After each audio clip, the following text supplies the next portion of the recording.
Halo rekan mahasiswa, salam sejahtera untuk kita semua.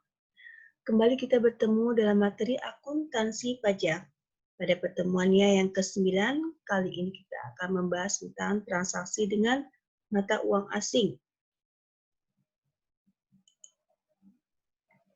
Jika suatu perusahaan dalam negeri melakukan transaksi dengan perusahaan dari luar negeri, maka transaksi tersebut akan melibatkan penggunaan mata uang asing.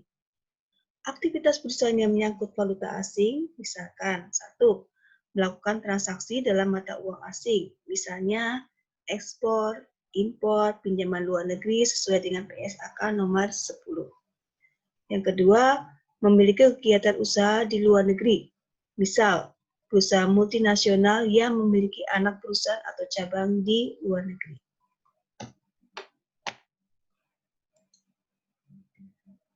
Pembukuan dan pelaporan harus dibuat dengan bahasa Indonesia dan mata uang rupiah. Tetapi pemerintah membolehkan entitas untuk mencatat pembukuannya dan melaporkannya menggunakan mata uang asing, yakni dolar. Hanya harus izin terlebih dahulu kepada Menteri Keuangan. Ini ada diatur dalam pasal 3 KUP, Ketentuan Umum dan Tata Cara Perpajakan. Lebih lanjut, dalam PMK nomor 123 tahun 2019 diatur siapa sajakah entitas-entitas yang diperbolehkan untuk menggunakan dolar mata uangnya dan bahasa Inggris, bahasa selain bahasa Indonesia yang diperbolehkan. Yang pertama adalah wajib pajak dalam rangka penanaman modal asing. Yang kedua, wajib pajak dalam rangka kontrak karya di bidang pertambangan mineral dan batu bara. Yang ketiga, wajib pajak kontraktor kontrak kerjasama di bidang pertambangan minyak dan gas bumi. Selanjutnya ada bentuk usaha tetap yang diatur dalam perjanjian penghindaran pajak berganda atau tax duty terkait. Selanjutnya ada wajib pajak yang mendaftarkan emisi sahamnya, baik sebagian maupun seluruhnya di Bursa Efek Luar Negeri. Yang keenam, kontrak investasi kolektif yang menerbitkan reksadana dalam denominasi satuan mata uang dolar Amerika Serikat dan telah memperoleh surat pemberitahuan efektif pernyataan pendaftaran dari lembaga independen yang melakukan pengaturan dan pengawasan jasa keuangan sesuai dengan ketentuan peraturan perundang-undangan di bidang otoritas jasa keuangan. Dan yang ketujuh ada wajib pajak yang berafiliasi langsung dengan perusahaan di luar negeri.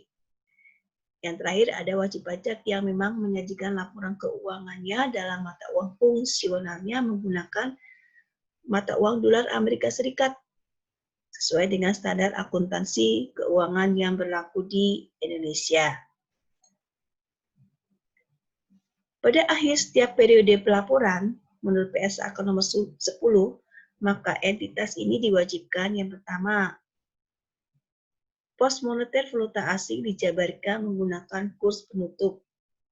Yang kedua, pos non-moneter yang diukur dalam biaya historis dalam valuta asing dijabarkan menggunakan kurs pada tanggal transaksi.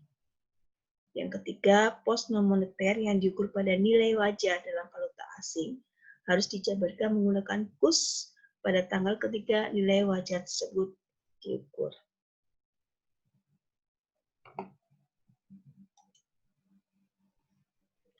Tentu saja karena terjadi perbedaan kurs, maka akan ada yang namanya selisih kurs.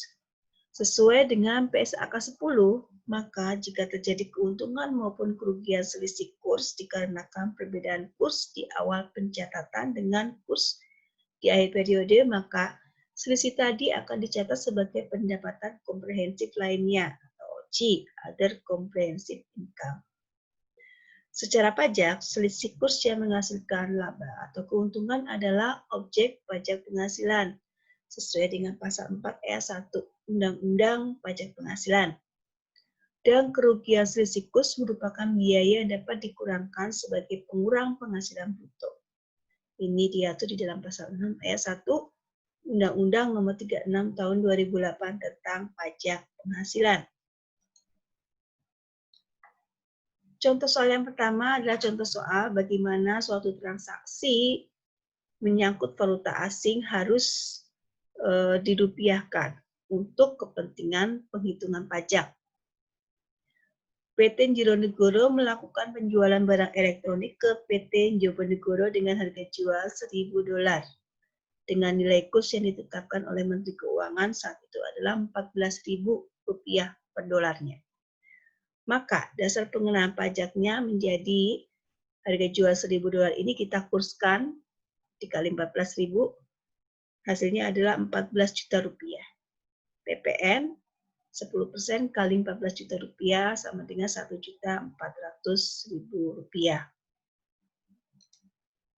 Contoh yang kedua adalah contoh bagaimana kita merupiahkan saldo di akun kita pada akhir periode menggunakan kurs yang ditetapkan pada saat itu, menggunakan kurs tengah BI ya.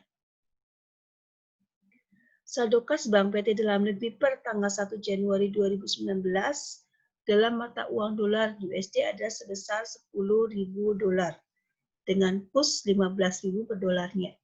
Maka saldo dalam rupiah adalah sebesar 150 juta rupiah. Jika di akhir periode, yakni tanggal 31 Desember, saldo kas bank tersebut tetap $10.000, tetapi kursnya berubah menjadi 15.500 per dolarnya. Maka saldo dalam rupiah menjadi 155 juta. Selisih 5 juta merupakan keuntungan perusahaan dan harus dibukukan sebagai berikut.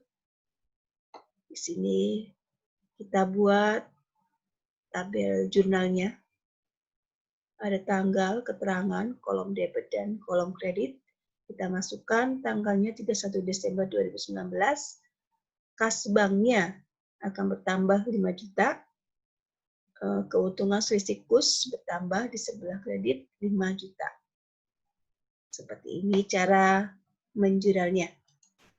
Nah, demikian penjelasan kali ini. Terima kasih atas perhatiannya. Semoga bisa diikutin ya. Sampai ketemu di pertemuan selanjutnya. Sekian dan terima kasih.